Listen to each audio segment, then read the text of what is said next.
Hi friends, welcome to our channel happy tales Telugu. అందరూ ఎలా ఉన్నారు?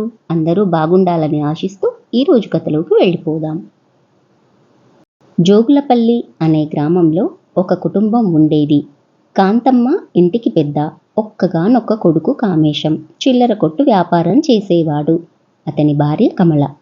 అత్తగారు ఎలా ఉన్నా కమల ఓర్పుతో నేర్పుతో సర్దుకుపోయేది. కమలని ఎక్కువ బాధించే విషయం ఏమిటంటే, అత్తగారు దొండకాయ వేపుడు శనగపిండి వేసి కరకరలాడుతూ చేసుకొని మొత్తం తనే స్వాహా చేసేది. రుచి చూడమని ఓ ముక్క కూడా కమల చేతిలో పెట్టేది కాదు. ఇది ఇలా ఉండగా కాంతమ్మ ఒకరోజు తన చుట్టాల పెళ్లికి పక్క ఊరికి వెళ్ళింది. కమల బంగారం లాంటి అవకాశం వదులుకోదలుచుకోలేదు. దొడ్లో గోడ మీద గజిబిజిగా అల్లుకున్న దొండపాదుల నుంచి తగినన్ని దొండకాయలు కోసి శనగపిండి కారం వేసి రుచిగా వేపుడు చేసుకొని వేడివేడి అన్నంలో ఓ చెంచాడు నెయ్యి వేసుకొని ఓ పట్టు పడదామనుకుంది. ఇంతలో ఎవరో తలుపు బాదిన చప్పుడయ్యింది. కమల గబగబా లేచి వెళ్ళి తలుపు కన్నంలోంచి చూసింది. కమల, తలుపు తీ అని కాంతమ్మ తలుపులు బాదుతూ ఉంది. కమలకి ఒక్క క్షణం అత్తగారిని చూడగానే కాళ్ళు చేతులు ఆడలేదు. ఇంత తొందరగా వచ్చిందేంటబ్బా అనుకుని లోపలికి పరుగులు తీసింది. అక్కడున్న బిందెలో నీళ్లు గుమ్మరించి ఒక గిన్నెలో అన్నం దొండకాయ కూర వేపుడు వేసి ఆ బిందెలో పెట్టి మూత పెట్టేసింది. హమ్మయ్య అనుకుంటూ వచ్చి తలుపు తీసింది. కాంతమ్మ తలుపు తీయడానికి ఇంతసేపు పట్టిందేంటే అని గునుక్కుంది. దొడ్లో గేదెలకి కుడితి నీళ్లు పెడుతున్నానత్తయ్యా, వినపడలేదు అంది కమల. నేను మంచినీళ్ల బావిదాకా వెళ్తున్నాను అని అత్తగారి జవాబు కోసం కూడా ఎదురు చూడకుండా అన్నం కూర దాచిపెట్టిన బిందె తీసుకొని బయలుదేరింది కమల. కమల నూతి దగ్గర ఎవరూ లేకపోతే అక్కడే తిందామనుకుంది.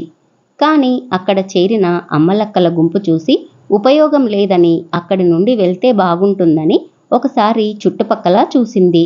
దగ్గర్లో గ్రామదేవత గుడి కనపడింది. గబగబా గుడిలో దూరి తలుపులు దగ్గరగా వేసి బిందెలో పెట్టిన అన్నం గిన్నె తీసి దొండకాయ కూరను కలిపి పెద్ద పెద్ద ముద్దలు చేసి ఆవురావురుమని తినడం మొదలెట్టింది. అది చూసిన గ్రామదేవత, నేను గ్రామదేవతనన్న సంగతి కూడా మర్చిపోయింది. కమల తింటున్న పద్ధతి చూసి ఔరా అని ముక్కు వేసుకుంది అమ్మవారు. కమల తినటం పూర్తి కాగానే నూతి దగ్గరకు వెళ్ళి బిందెలో నీళ్లు తీసుకొని ఎంచక్కా ఇంటికి వెళ్ళిపోయింది.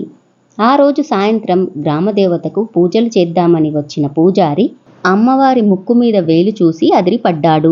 దేశానికి ఏదో అరిష్టం వాటిల్లిందని రాజుగారికి సందేశం పంపాడు. సందేశం చూసిన రాజుగారు హుటాహుటిన మందిరం చేరుకున్నాడు. ముక్కు మీద వేలు వేసుకున్న అమ్మవారిని చూసి మూర్ఛ వచ్చినంత పనైంది రాజుకి. మంత్రులతో సమావేశం జరిపాడు. మంత్రులు సందేహం లేదు, ఇది అరిష్టానికి సూచన అని తేల్చారు. రాజుగారు వెంటనే దేశం నలుమూలలా ఇలా దండోరా వేయించాడు. అమ్మవారి ముక్కు మీద నుండి వేలు తీయించిన వారికి 1116 పట్టుచీరలు, సారెలు, నెలకు సరిపడ సామాన్లు ఇస్తామని దండోరా వేయించారు. ఇదేం విడ్డూరమని చుట్టుప్రక్కల 10 గ్రామాల ప్రజలు వాళ్ళు ముక్కు మీద వేలు వేసుకున్నారు. రాజుగారి చాటింపు విన్న కమల, అమ్మవారి ముక్కు మీద వేలు నేను తీయిస్తాను అని బిందె తీసుకుని బయలుదేరింది. భర్త కామేశం అత్తగారితో సహా ఊరంతా కమల వెనుక బయలుదేరారు. ఆ వింత ఏమిటో చూద్దామని కమల గుళ్ళోకి ఒంటరిగా బిందెతో వెళ్ళి తలుపు వేసుకుంది. అమ్మవారి దగ్గరకు వెళ్ళి, అమ్మా లోకమాత, ఇది నీకు న్యాయమేనా? పెళ్లి ముందు దాకా తల్లి కొంగు చాటు బిడ్డను, పెళ్ళయ్యాక మొగుడు చాటు పెళ్ళాన్ని, అత్తచాటు కోడల్ని, నచ్చిన కూర కూడా తినే స్వేచ్ఛ లేదా నాకు? ఏదో కక్కుర్తి కొద్దీ దొండకాయ కూర నీ ముందు కూర్చొని తిన్నానే అనుకో, నువ్వు సాటి ఆడదానివే కదా. చూసి చూడనట్టు సర్దుకుపోకుండా ముక్కు మీద వేలు వేసుకొని పెద్ద బాగోతం చేస్తున్నావు. అసలు నీ ఉద్దేశం ఏమిటి? ముక్కు మీద వేలు తీస్తావా లేదా? నా తడాకా చూపించమంటావా అని చంక నుండి బిందె విసురుగా తీసింది. అమ్మవారు, ఈ గడసరి పిల్ల బిందెతో నా నెత్తి మీద మొట్టినా మొడుతుంది అని చటుక్కున ముక్కు మీద వేలు తీసింది. అది ఇప్పుడు నువ్వు అమ్మలగన్న అమ్మవు అని నిరూపించుకున్నావు అంది కమల గుడి తలుపులు తీసి. బయటకు వచ్చి అందరినీ వెళ్ళి చూడండి అంది. అందరూ బిలబిలమంటూ గుళ్ళోకి వెళ్ళారు. అమ్మవారు ముక్కు మీద వేలు లేకపోవడం చూసి కమల అసాధ్యురాలే. అమ్మవారి ముక్కు మీద వేలు తీయించినట్టే సామాన్యమైన విషయం కాదు. కమలకి ఏదో దివ్యశక్తి ఉందని భావించారు గ్రామస్తులు. ఇచ్చిన మాట ప్రకారం రాజుగారు పట్టుచీరలు, సారెలు, 1116 కానుకలు ఇచ్చి కమలను సత్కరించాడు.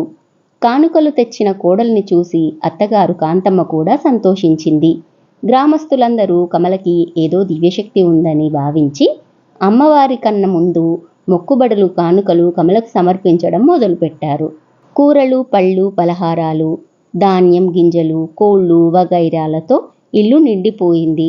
మొదట్లో కమల సంపాదన చూసి సంతోషించిన రాను రాను కాంతమ్మకి కోడలు పట్ల అసూయ, ఏదో దిక్కు తెలియని భయం పీడించసాగింది.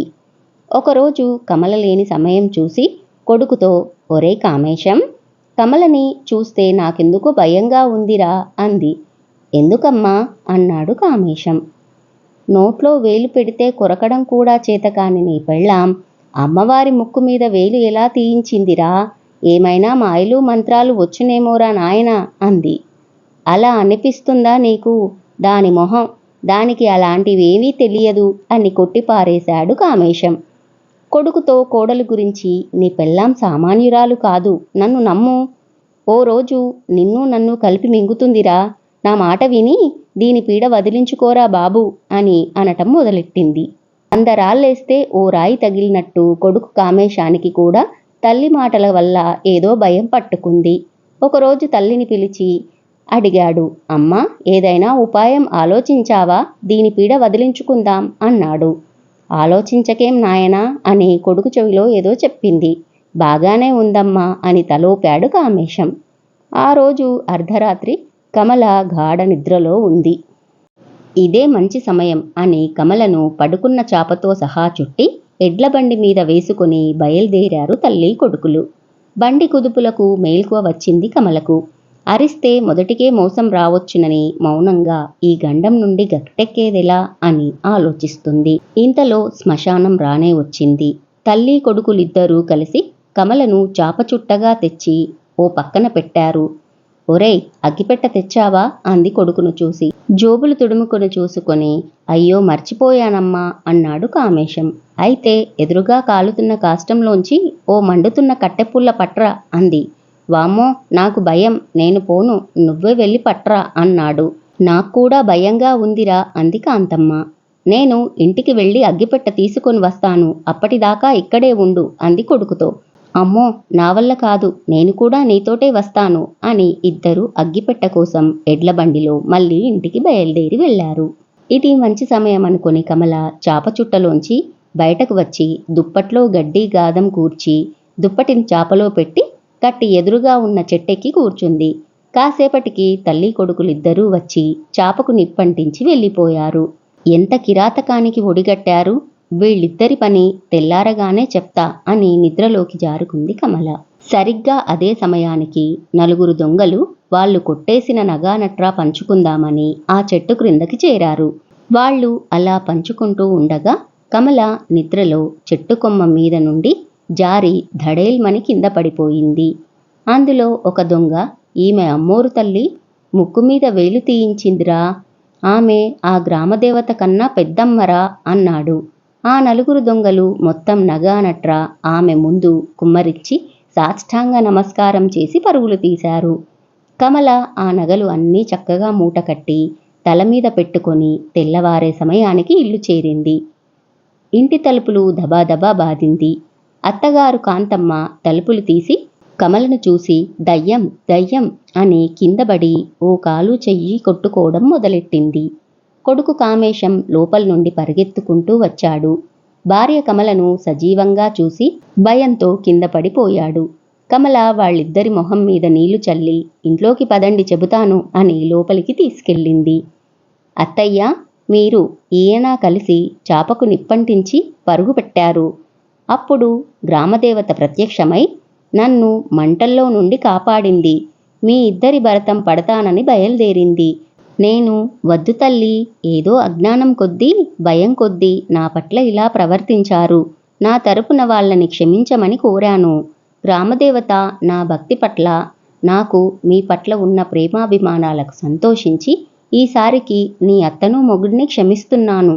ఇంకోసారి ఇలా జరిగితే క్షమించనని హెచ్చరించింది. నా భక్తికి మెచ్చి ఇన్ని కానుకలు ఇచ్చి పంపింది చూడండి అని మూట విప్పి నగానట్రా కుమ్మరించింది. అది చూసి తల్లి కొడుకులు కళ్ళు జిగేల్మన్నాయి.